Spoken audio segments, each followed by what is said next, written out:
I don't know. It's hard to describe because it's such a heavy topic that they're having discussion on at the time. And I gotta say, man, Margot tells you get in the shower, you get in the goddamn shower, dude. You don't ask questions. Oh man, but yeah.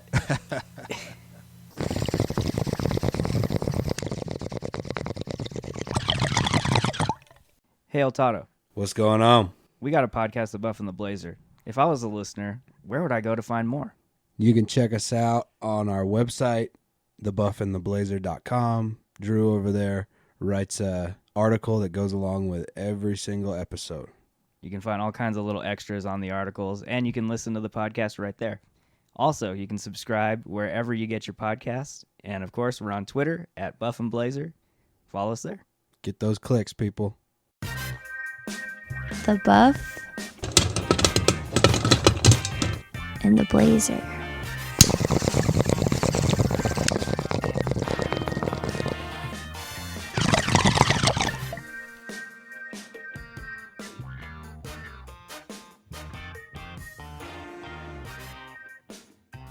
Welcome to episode 49 of the Buff and the Blazer podcast, the show where we break down films past and present. I'm Drew, and as always, I'm joined by my good pal, Mr. El Toddo. What's up, dude? What's going on, man? Busy. Yeah? Happy post-Thanksgiving. Fall is a busy time of year. Yeah. Where do you live somewhere that actually has winter? Up on a mountain? Yeah. Pretty busy. Yeah. Man, we got a film that we're doing this week that I was really impressed with. We're talking Dreamland, directed by Miles Joris Perafite.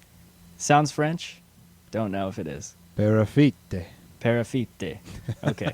I'll take it from you. I have no idea, dude. Well, I want it to be Italian. Let's have it. Let's make it Italian. There we go. All right. So yeah, the film stars Margot Robbie and Finn Cole. One of your Peaky Blinders guys? Yeah? Does he play a prominent role in Peaky Blinders? Yeah, his role picks up in, I think, season 3, and he becomes much more entrenched in the most recent seasons. Okay, gotcha. So this one's fairly recent. So once we get into the discussion, we're going to avoid spoilers. No spoilers this week. But it's confusing on if it's recent or not because the date on it is last year. Yeah, and I think you put it perfectly. The film got pandemicked. So it seems like they might have had it finished and then delayed it and then finally just gave up and released it. So you and I both streamed it. What did you think? I bought it. You bought it? Mm-hmm. Good choice. I wish I would have bought it. Yeah. I had no idea what it was. I had no idea what it was about. Didn't see a trailer or anything, and I was really impressed. Just from the cast list in general, I knew I was going to like it because everybody that's in it I love. Yeah.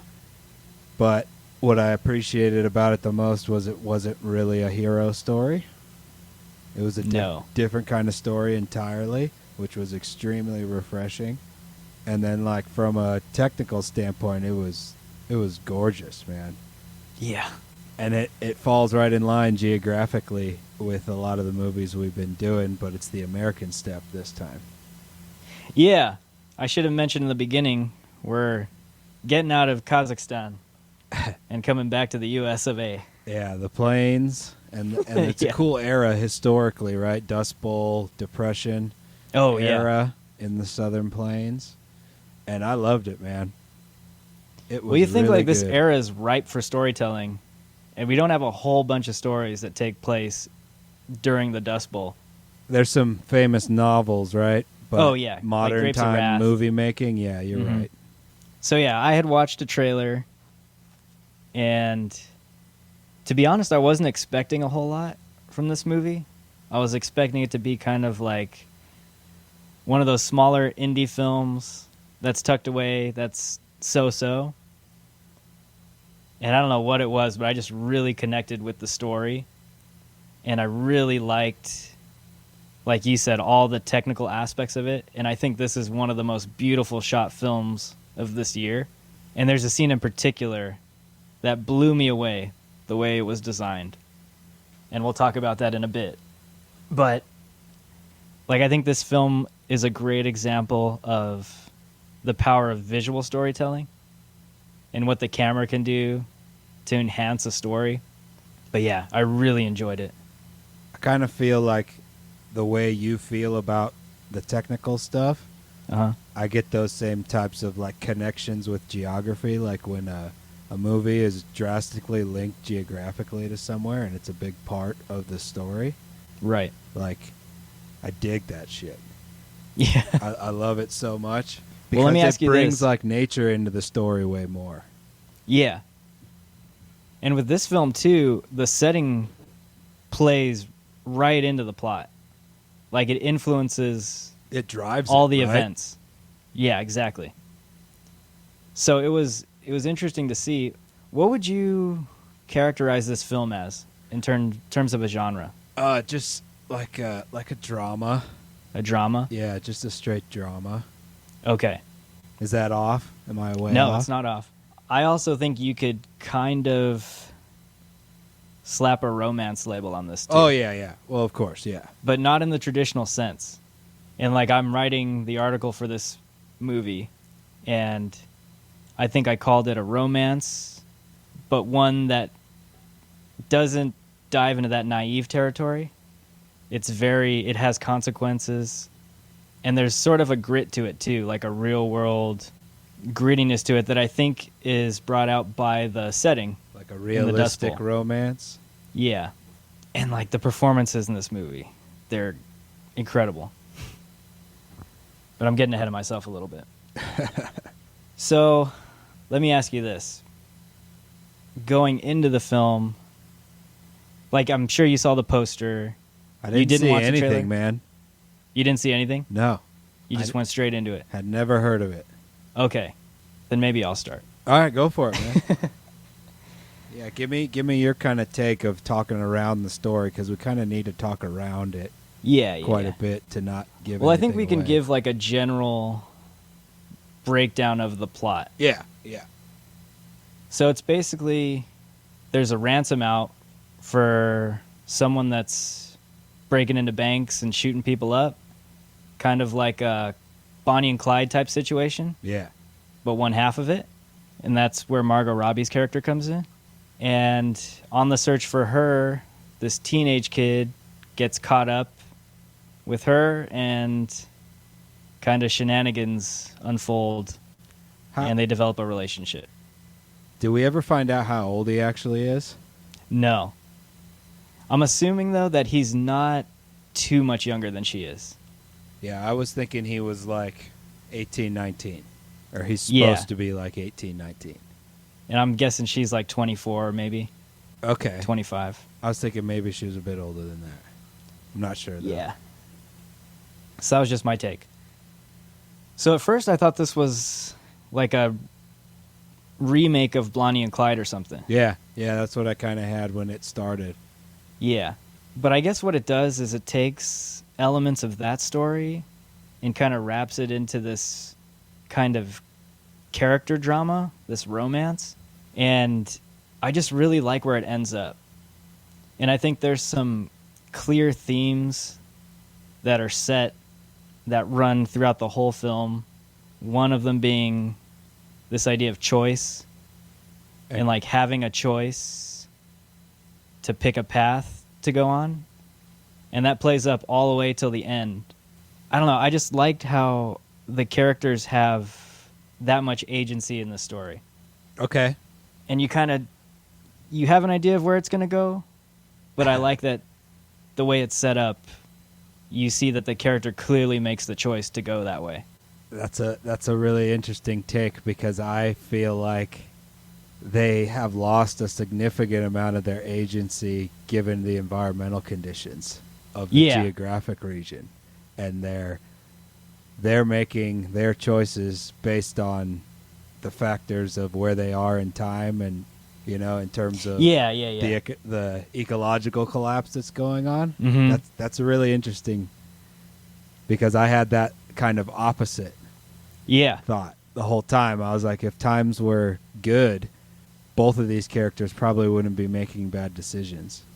Well, Well, maybe not Finn's character, Eugene, but yeah, that's interesting. You're You have a completely take right, though. on agency. yeah, you're completely right, though, because it does influence, at least from how she tells the story, it influences her decision to get into this life of crime.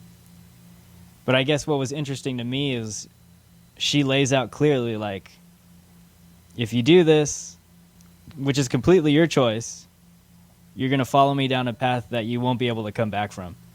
And I like how she lays it out like that for him to either say yes or no right off the bat. And then that kind of gets even more serious the closer they get. But I don't know. I thought it's just something about their chemistry that I really like. I don't know. I totally bought it. How anybody can't be completely Twitter pitted on screen with Margot. Yeah. But that's really funny because I totally took it from like a different theoretical platform. Yeah. Like the part of the story that connected with me the most Uh-huh. was the fact that they're trying to live a certain way in a certain land and it's not going to work. Right. Like trying to live the agricultural life in a super dry area. Mm-hmm. And that, for me, was like the driver of the whole movie. Like every decision that's made Yeah. by both of them throughout the movie, I feel like it all comes back to they either have to do this or they got to suffer through it longer, right? Yeah. I think where it starts to get interesting, though, is, at least in Eugene's case, played by Finn Cole, I think he starts out as, I need to do this because I need bounty money to help out the family. Yeah. Then when he finds her, he almost becomes, like, enthralled with her. Like, she becomes one of the girls out of, like, one of his comic books. Oh, yeah. And his interest in her totally changes from, I need to get a bounty to help my family, to, I want to be with this chick that's like blowing my world right now. And I want to go away with her. And I think that's where, for me anyway, that's where his choice becomes a little more interesting. It's like, well, maybe he's driven at first by that environmental like collapse and the depression. He like throws that out the window once he becomes completely infatuated with her. And I would take that as he's now acting under a different environmental factor, her hotness. And you can't say no to that either, a biological environmental factor, you know what I'm saying? Yeah. So he's fighting a losing battle against his environment. So like I can't fault him at all No. for any of his decisions. Yeah, no, I'm definitely not trying to assign any fault to anybody. Margaret would just have to tell me how high to jump, and I would do it. But yeah, let me ask you this: what do you make of the title of this movie? I take it as like a way of demonstrating that if you live in this kind of fairy tale world, Mm-hmm. it's going to end up bad. Yeah. That's kind of how I take it. Okay. This kind of like Cinderella theme Mm-hmm. that runs through our culture a whole bunch. Yeah. In every Disney movie and whatnot. I like that this is kind of like a kick that story in the nuts kind It's of like story. the anti-Cinderella. Yeah, For sure. and I dig that. Yeah. What I like, too, is I think it has multiple meanings. And you definitely hit on one where it's like, this is Eugene's dream world. Like, he's running off with this girl. And I think it could apply to the place they're trying to get to. That's like a dreamland for them to escape where they are. And kind of like dreamland in the sense that this place is so shitty. It's like something out of a dream. Bad Dreamland. Yeah, That's totally. That's a cool kind of take on the title too, which I kind of thought into a little bit as well. Yeah. Because it was, interestingly enough, the whole Homesteader Act and settling the West was really sold as like an agricultural wonderland, where you could get bunch of free land and farm the hell out of it. Right. It's a pretty cool kind of title when you take it that way as well. Yeah. Whether it's intentional or not, I'm sure there's something to it. Right. I was watching a few interviews. The director of this film is super young. Really? Yeah. That's interesting. He looks like a young dude. Well, it had a very new kind of style to it in terms Yeah. of storytelling. That's the other thing, too. Like, I thought this to be, for it being set in the 1930s, it's a very kind of modern romance going on, I think. I wouldn't say it's modern. I would say it's realistic, right? Like it's That's a better presented word. in a it's a story that's much more common, Grounded. than the fairy tale romance, right? For sure. Maybe not to the extent that this movie resolves, and we won't give any of that away, but Yeah, sometimes. for sure. I'm trying my best to like weave through this without spoiling anything. Let me ask you about this, because you're pretty good at predicting an ending. Yeah, Right. I knew that where this was going, Yeah, okay. and it got halfway there. I'll put it that way. Okay. And the fact that it only got halfway there kind of redeemed a character a little Yeah. bit for me, in the sense of how the whole plot was coming together. Right. So it caught me. It did. I guess I'll say it caught me a little bit off guard with that too. So kudos there. Yeah. Another thing that I found really interesting that I thought enhanced the way the story was told was that it's narrated, and it's narrated by Eugene's sister after the fact. So it has kind of a sense of... As an adult, Right. It has a sense of like history of events past. And then on all of that, I like how the film is intercut with like old-timey square footage when they're going back and retelling events. yeah. That was really cool and effective, I thought. In contrast with like the crazy, super choreographed, long cut, walking through the houses kind of shots. Yeah, It was really diverse in that for sense. sure. But I want to ask you, did you like the way it ended? I love the way it ended Okay. because you kind of... It goes where you expect it to go, but then there's also a bit of like hope at the end, I guess. And it's not just completely like smack you in the face, kick you in the dirt, like awful ending. And the other thing I like too is it's her story, Allison, Margot Robbie's character. It reminded me a little bit about, this is a weird comparison, but the Joker, when there's all of these stories about her that have been pushed out and it's left sort of ambiguous. And to my understanding, she never really comes out and just says that I did all of this, right? No, it's all left kind of hazy. Yeah, At one point, right. she like kind of acknowledges that she's not sure whether or not Yeah, some of the horrible shit that happened was on her watch or not, or her bullets, I should say. right. So yeah, she kind of has this persona of like infamy behind her, and that made her really interesting to me. I like that it didn't end exactly how I thought it was. Yeah. And Could you say how you thought it was going to end without spoiling? That's kind of hard to do. Yeah.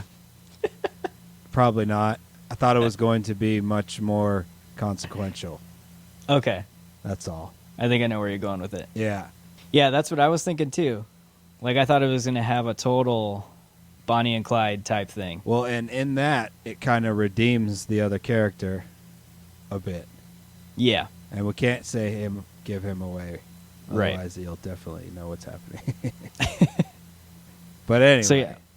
So, one of the scenes that I loved in this film was in a barn. The first time you see Margot Robbie. Yeah. And that whole interaction they have, like, I bought their connection from that point on.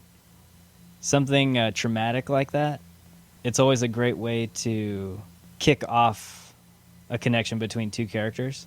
And they have all these little moments together like that.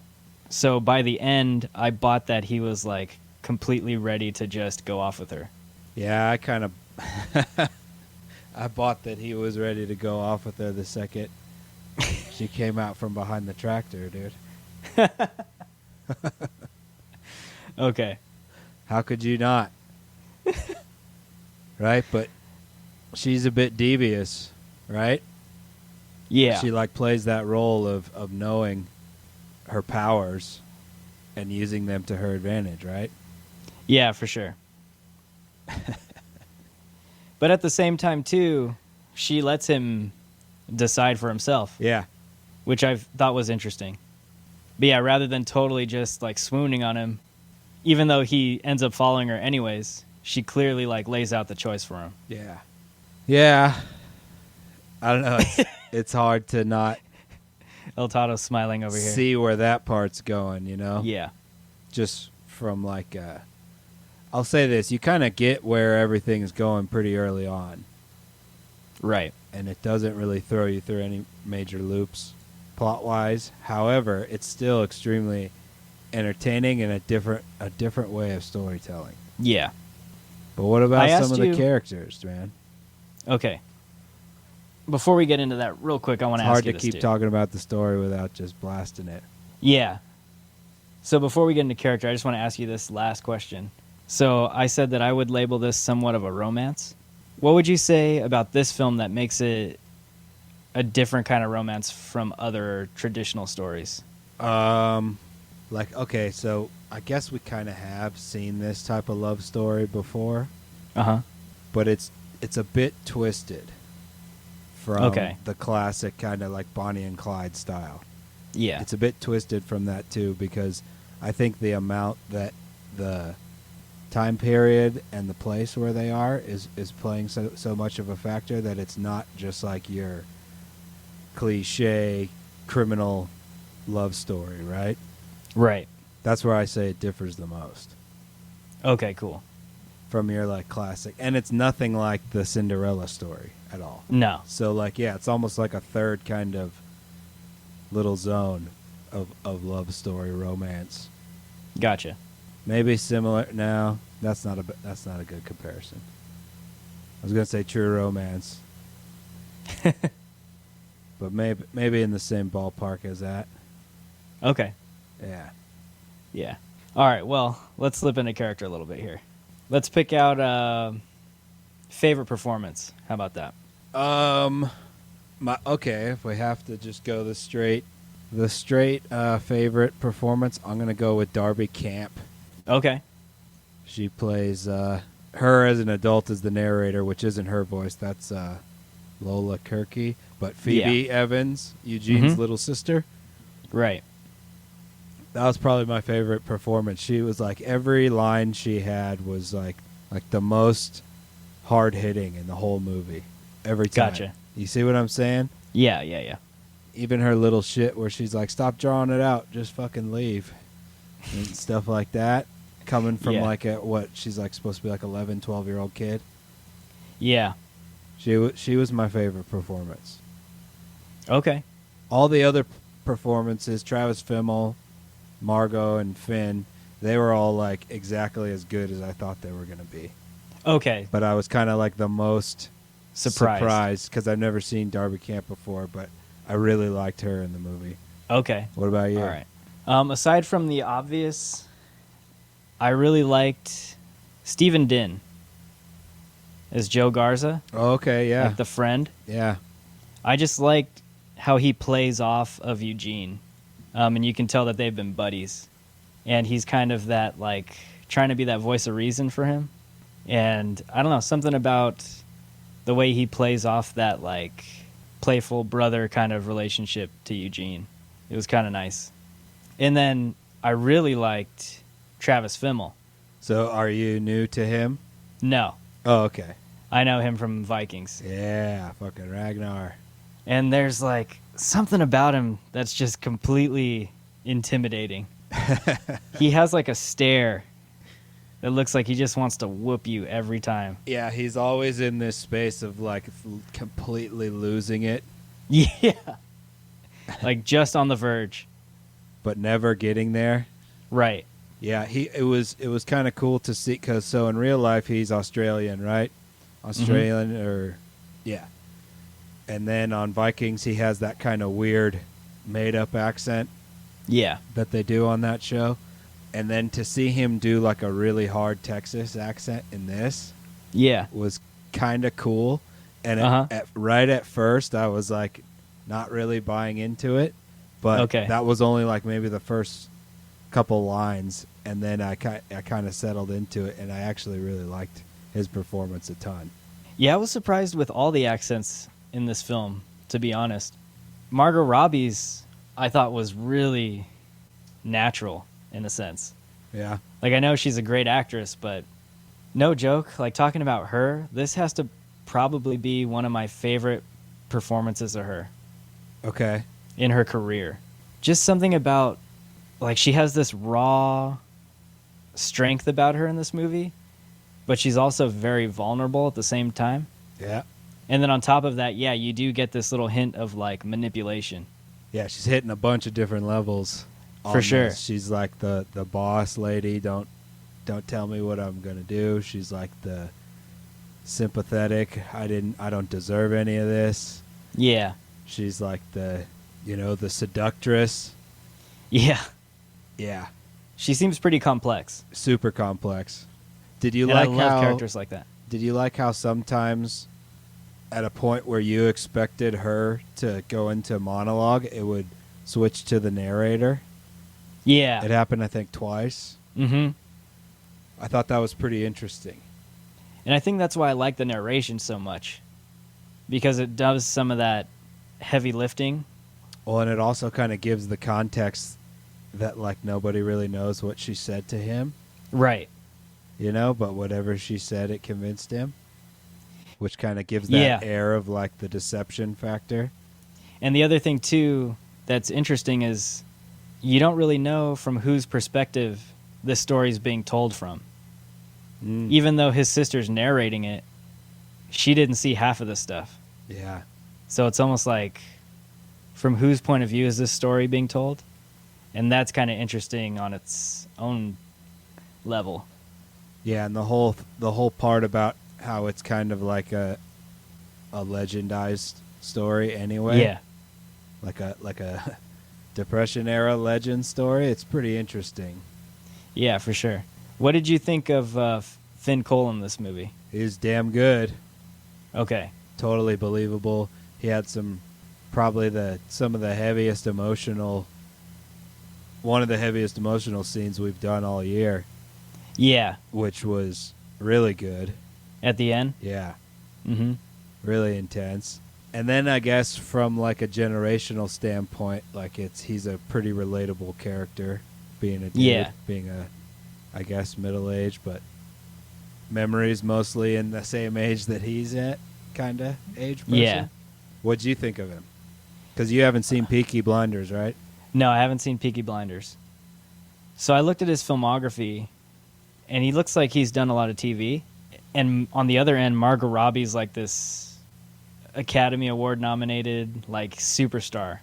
And so I think she started in TV too, didn't she? In Australia? I think so. But like in terms of feature films, she's a huge name, whereas he's a little bit more obscure, I think. But never once did I ever feel like she stole the spotlight from him. Like they were always equal on camera. And that was really cool. He plays quite a different character in this than he plays in Peaky Blinders. Oh, okay. He's much more kind of assertive and gangsta in Peaky Blinders. Oh, wow. So it's quite a shift. Gotcha. Yeah. Any other characters stand out for you? Those were the main ones for me. But like I said, I thought Carrie Condon was good as Olivia. Oh, yeah. The mother. Yeah. She had not a huge role, but did a real good job of showing that time period kind of stress, right, that everybody's living under. Right. Yeah. And I think her performance did a good job of highlighting like how rough it is in that time, in that place, and then raising her two kids. Yeah. Her and Travis Fimmel, I think, do a good job of like playing on how hard it is during that time. Yeah, and you believed it was that time, right? For sure. I totally did. Yeah. Like they did a really good job of capturing the struggle It's pretty and like interesting. the poverty. It's a pretty interesting time period. Yeah. For sure. I am a bit surprised there's not more movies in this exact kind of time period and region. Yeah. There probably is a bunch of movies of. I mean, the ones that come to Dust my Bowl, mind right? are kind of old. Yeah. Like Grapes of Wrath. Wizard of Oz, I think it happens. It's set in this time period too. Is it? Yeah, I think so. And almost like in real time. That movie shot in the 30s. Okay. Not supposed Very to live in interesting. one place on planes, people. Yeah. Until a certain level of technology is reached, I guess. Yeah. Yeah, they definitely lack the tech. Oh, man. Well, should we talk a little bit about the star of this film? Margot? I meant the camera. Oh. Fucking A. Yeah. It's a fantastic Oh, my element to the God. movie. Yeah, this has to be one of my most favorite shot films of 2020. From like the very beginning, the very opening shots, you get like these sweeping views of the plains and this really cool quality of like, it almost looks panoramic or anamorphic. Did you ever notice those shots where like you have the people working in the fields, but then the background looks huge and Yeah. everything's in focus at once? I didn't notice the focus, probably. I don't have that kind of eye. But a lot of this had to have been shot on location, right? Yeah, I would think so. Like I was getting really big Terrence Malick vibes, and he's known for shooting in that style. All right. Just like having these huge, wide open frames, even with close-ups. But I have to shout out, I think, one of the best, like, love/sex scenes I've ever seen in a movie Okay. in this film. That shot was so interesting. Yeah, it's a trip. Because you're looking at him most of the time. Yeah. But yeah, Like they start off on 1/3 of the right side of the frame. it's And then definitely you don't even one of- see him. Yeah, you don't even see him like from the chest up. And then it slowly starts to develop. And that's all one cut, right? Yeah, It's definitely one of the more artsy sex scenes. for sure. Like it's not very porno-y at all. It's a very heavy scene, you know. Yeah. But yeah, I'll give you that. It wasn't like I don't know. It's hard to describe because it's such a heavy topic that they're having discussion on at the Yeah. time. And I gotta say, man, Margot tells you get in the shower, you get in the goddamn shower, dude. You don't ask questions. Oh, man. But yeah, it's like, it puts you in a weird mood because it starts off very constrained and then opens up. And like you said, it is really artsy. But it was one of the more interesting, like, love-making scenes I've ever seen. Yeah, and there's a whole bunch of different kinds of shots in this movie. Yeah. Right there was a lot of like one cut through multiple room kind of shots. Oh, yeah. That I really liked. Like in the house. Yeah, like moving Mhm. through the house and stuff. Yeah. A lot of the stuff in the barn, just visually, came across so cool with all the light coming through the slats and the dust, and really Yeah. emphasized the Dust Bowl era, man. Mm-hmm. And then like in combination with like the big landscape plane shots that keep flashing back to hers, you know, Right. her kind of like getaway shot. It was damn good. And then even on like the special effects side, like when he's pulling the bullet out of her leg, Yeah. like that was pretty gruesome looking Mm-hmm. and pretty awesome. It looked really, Painful. really painful, very realistic. Yeah, it was just a really you never felt like you knew what the camera was going to do, right? It Right. really kept you on your toes and like I think caught me by another- surprise a few times. Yeah. Another interesting thing about the look of the film is I liked how they played with different lighting. So, like, you'd get shots in the barn with like lanterns, or you'd get dusk light with like two characters walking silhouette with the landscape behind them, or you'd get night shots. I think another really well shot sequence was the little like hoedown dance they're having How in weird that is house. that shit? Yeah, and it's like it just looks steamy in there and like dingy. It makes me kind of stoked to be alive when we are, because like Yeah. if that's the social thing in the neighborhood, like Yeah. that looks awful. So yeah, I love the way they played with lighting in this movie too. I want to ask you about a specific shot in the movie that was Okay. really trippy. It was like when Joe and Eugene are kind of getting after each other, goofing off, Uh-huh. horsing around. Oh, And it like I know exactly and it, what like, you're talking about. Fades to the guys hunting Yep. for Allison, Mm-hmm. like the search party. And Right. then it doesn't just do like a fade in to the other. It like comes back. Uh-huh. You know what I'm talking about? Yeah, I know what you're talking about. I thought I'd never seen anything like that before. I've seen like fade from one screen to another, but to almost like superimpose them over top of each other and Yeah. have it look pretty cool. Yeah. I There's like some that. really artistic stuff. And in both this of movie. those were like wide angle kind of landscape shots with small people in them. Yeah. It was pretty interesting. Yeah. I don't know. For me, I feel like you get that with younger filmmakers. Like they're willing to go a little bit extra in terms of like giving you interesting shots. You don't really get that with the old guard anymore. Yeah, nothing felt like cookie cutter, and nothing felt like it fit in the box. Yeah. Even the dramatic scenes. No, for sure. You mentioned effects real briefly. Okay. I want to ask you about some of the special effects in this movie, particularly like the dust storms. Yeah. What did you think of that stuff?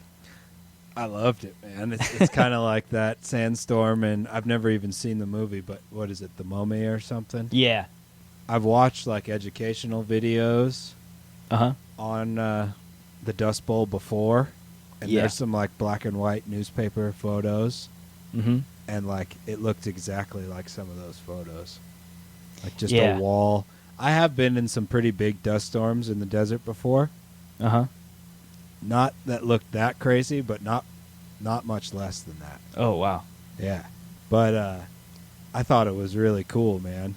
And even all the scenes when, say, when George is trying to get to the barn in the middle of the storm. I love that shit, and how they all got those like Mad Max glasses, goggles and shit. Yeah. I liked it. It did have like an apocalyptic vibe to it. And like the dust coming into the house through every crack and stuff, like, Yeah. it's really cool. Again, I think they did a great job of showing how harsh it was in the Dust Bowl. Like completely nasty. Yeah. Really, really good job. What about your favorite part of any film? The score. You know, I actually liked it in this. Okay. Because it was pretty present, and there was kind of a lot of the like, you know, cliche stuff. But Yeah. there was at points in the movie when the score got like really kind of strange. Uh-huh. It's like with the dust storm part of the movie and a few other parts, and it was pretty entertaining. Yeah, Gotcha. It's totally getting. I can't hate on it at all.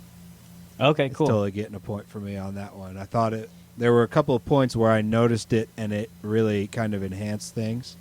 Yeah. And then the parts where I kind of knew what was going on, it didn't take away from it for me. Oh, wow. I think for me, the thing that stood out the most was that it was a non-diegetic score in the sense that the music wasn't coming out of a radio or something, but it felt diegetic. Like it felt like it matched where people were and the time. Yeah. So I think that's why it worked so well for me. Like it completely matched what was going on screen, but without being overly dramatic. Mm-hmm. So like no cheese. Yeah, no cheese. Like there were points where it was kind of on the nose, but it wasn't like so bad that it was cheesy. Yeah. Agreed. Yeah, man. This movie really surprised me. Yeah. I wasn't expecting much out of it, and I was blown away. Well, let's talk about some love-hates. All right, you go With first Dreamland. this time. Okay. There's a lot of loves for this movie. I love Margot Robbie. This is probably my favorite movie she's ever been in. I loved all of the shots in this movie. And I liked the romance element of this story. I like that you got a really strong connection between the two characters, but I liked how there were the consequences at the end. And I liked how you weren't left completely with a downer ending or a happy ending. It was kind of like the best of both worlds for me. All right. And for hates, I mean, there's not a whole lot I can hate on. I wish I could have seen it in a theater. That's what I was going to say for hates. Yeah. I swear to God. All right, what do you got? Well, I'll do hate first then. Like, same, dude. Like, I feel like if this movie came out and had a bit more fanfare and a bit more hype marketing-wise, Yeah. it still might, I guess, but, like, it's definitely an award-winning type of movie in my book. And Yeah. I feel like it probably, a lot of people aren't going to see it. The fact that I didn't even know about it Yeah. until you said that's what we're doing, I think it's probably working against it because it's really goddamn good. Yeah, for sure. And what I love about it the most, all the actors were great. The fact that the story is different, a different arc than we're normally used to, I love that a lot. But what I love the most is that it is geography. It's a geography-driven story. Yeah. And that has so much to do with the time period and the place and the world that they are and the conditions that it's creating for people to live in or choose not to live in anymore. That's what I love the most about it. Sweet. What about score? Let's slap a rating on this. What you got? All right. So, just so I'm not like throwing out fives all over the place, I'm going to give this film a 4.5. So what factor are you half pointing it by? What are you choosing to take away from? It's kind of hard. Remember how I told you that I'll smack a 5 on a film if it moves me almost in a particular way, Okay. like blows me away. And while this film, it did shock me in terms of how good it was, maybe the fact that it kind of borrows from a bunch of different movies, Okay. like the Bonnie and Clyde story. And it is kind of like that romance film, even though it is interesting the way that they offer it. I don't know. I'm not 100% willing to give it a 5. Okay. What about you? Fair enough. So you're on the feel, right? Yeah. So your half star is on the feel. Yeah. Well, I've been laboring over this, thinking about it, and I'm giving it 5 bong loads. Sweet. Not because I think it's the greatest movie ever made or anything. I think it's a really, really well-made movie. But the fact that it checks every box for me. Yeah. You know, I'm throwing out like the feel factor entire. I like the Mhm. movie. It didn't like you're saying move me in any type of way, but Yeah. the acting and the casting is great. The score was on. The story was different and new, and I feel like I talk so much shit about the same storylines that I have to acknowledge it there, even if it's kind of like a twist on similar stories, I guess, Yeah. because it is different. And the filmmaking was great. Yeah, man. Sweet. And Margot might always just order an extra half a point, no matter what. So, yeah, I'm giving it a 5, man. Yeah. If anything, Margot bumps it up half a point for me. But yeah, I'm sticking with my 4.5. But at any rate, I think we can both solidly recommend this film. Oh, hell yeah. I don't even know what I paid for it. I think it was like $20 or something Okay. to buy it. Yeah, Totally worth it. I'll totally watch it again. for sure. And I think it's available on all digital stores right now for rent and purchase. I rented it. I should have bought it. I'm erring on the side of buying everything now, Yeah. just in case I really like it, because you can never tell. Yeah, it's a good idea. I don't know. But I I always got a thought it'd be question cool. for you. Do you think this movie will win some awards? I think I do. this has the potential for acting awards. I mean, this has potential for all the major Academy Awards, I think. Yeah. I think it's a shoo-in for cinematography, So like without question. the bangers that we've done this year, though, almost all of those were in last year's awards season or Yeah. years previous, right? Right. Yeah, I think there's definitely a slew of nominations coming. For sure. And I'm interested to see how all this pandemic stuff affects like the eligibility of these movies. What is it? Is there like a financial quota that movies have to make an X amount of money to be considered? No, so to be considered, the film has to be released in 2 major markets in the country and run for like 2 weeks, I think, at a minimum. Something like that. So LA and New York. So I'm just wondering, like, if anything, it'll open up the eligibility to films that maybe wouldn't get the recognition they deserve because they don't get a wide release. Does it have to be LA and New York? Yeah. Oh, because theaters aren't open in either of those places, right? I don't know Right. about New York, but I know in LA they're not open, right? Yeah. They just issued a stay-at-home order like yesterday. Yep. So yeah, it'll be interesting. Huh. But if anything, I think it'll open it up. Yeah, it should to get more some. films. It should get some awards, man. But yeah, it's so well done. Well, did you have any other thoughts before we head on out of here? I want to pry into the agency thing a little bit more, man. Okay. Just because we have totally different perspectives on it. But Okay. but I can't really think of a good question to start the conversation. Gotcha. Well, the interesting thing is, I don't think you're wrong. Like, I think you're totally right in terms of the circumstances of the Dust Bowl and, like, this depression, how it influences their decisions. I guess for me, what I really liked was I liked how the reasoning behind Eugene's choices changes completely once he gets to kind of get in to know Allison a little bit more.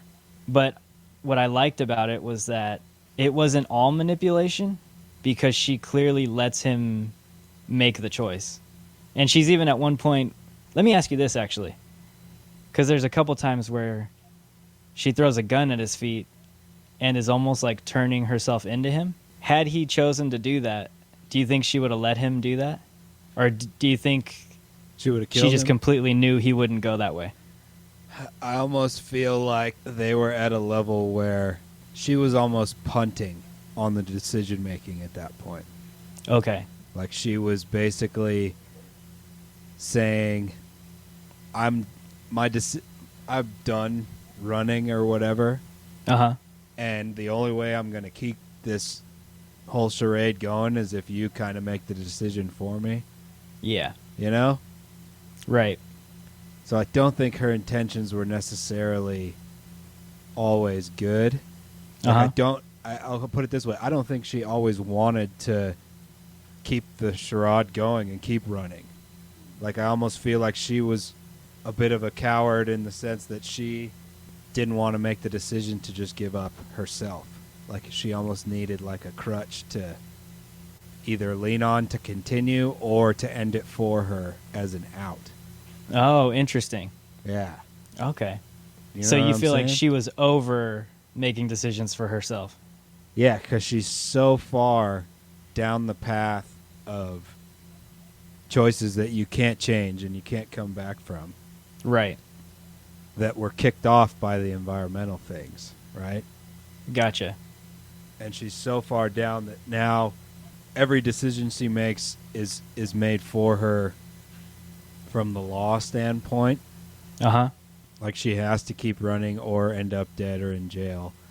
But she doesn't, she like almost doesn't have it in her to just give up. She wants to like have an excuse a little bit as to why she gets out. Yeah. Or she wants another partner in crime Gotcha. to lean on. Okay. She's almost at the point where she's like the only two choices are I need somebody to get me through to the ultimate goal of getting to Mexico, or I need someone to catch me and take me in so I don't feel like I gave up. Interesting. And then on the other side of that, Eugene is all about, like, I want to chart a path for myself and make all kinds of decisions. Yeah. So it's kind of like they're meeting, they're good dynamics going on there. Like they fit in terms of characters. Yeah, and it's almost like the way I look at it, it's like both of their choices are pretty clear. And limited. And limited because of the environmental, you know? Yeah. He knows he can't just stick it out there and stay, and he might be able to turn her in and get some money to turn the thing around. But then if he knows he jumps one into the pool a little bit, he's all the way into the pool. And she's been in the pool the whole time, so she's already thinking like, oh, I might drown unless you either save me from drowning or don't save me from drowning, so I can put that on you too, right? I feel like almost both, like you said, there's a lot of forks in the road, right? Yeah. And I feel like the conditions that they're both living in, both the sides of the fork are predetermined. Yeah. And Like- they know what they are. Right. I don't know, it's an Okay. interesting movie from that kind of standpoint. Yeah. Well, that's what's cool about it, because I don't know, I think your perspective on that with like how they almost don't have agency Yeah, is completely accurate. it's kind of a deep philosophical free will question, right? Yeah. And the environmental side of the argument is kind of what I see, right? Yeah. Like whatever choices they make, they don't really have any control over it, whether it's her hotness or the deteriorating environment with the drought and the Dust Bowl and stuff. It's like it's an interesting argument against free will. Yeah. Or giving the illusion of free will. Yeah, right. That's what Yeah. it is, right? Yeah, for sure. It's a good movie. Yeah. These are the kind of movies that are worth it. They Yeah. spark discussion. For sure. That's episode 49 of The Buff and the Blazer. We definitely recommend this film. So go watch it. However you get your movies on stream, we think it'll be worth the time. And if you like Margot Robbie, You can't gotta go watch this wrong. movie. Can't go wrong with Margot Robbie. Can't go wrong. She's the queen right now, right? For sure. Well, everybody, that's all we got for you. Have a good week, and we'll catch you on the next one. Peace.